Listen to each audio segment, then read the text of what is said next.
एक धनी व्यापारी था। उसके मन में एक बेटे की चाहत थी।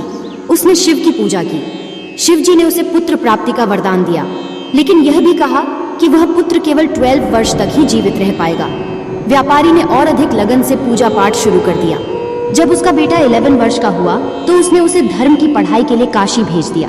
रास्ते में लड़का राजधानी में रुका। वहां राजकुमारी का विवाह हो रहा था। दूल्हा काना था, लेकिन उसका पिता यह बात छुपाना चाहता था।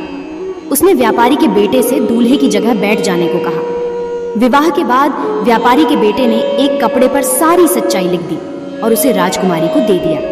इसके बाद वह काशी चला गया। जब राजकुमारी ने कपड़े पर लिखा संदेश पढ़ा तो उसने काने ने दूल्हे को अपना पति मानने से इनकार कर दिया। व्यापारी के बेटे की प्रतीक्षा करने लगी। जब व्यापारी के बेटे की आयु 12 वर्ष की हो गई तो उसकी मौत हो गई। व्यापारी के पूजा पाठ और भक्ति से शिवजी प्रसन्न हो गए। उन्होंने उसको फिर से जीवित कर दिया। व्यापारी का बेटा राजकुमारी को पत्नी के रूप में लेकर घर आ गया।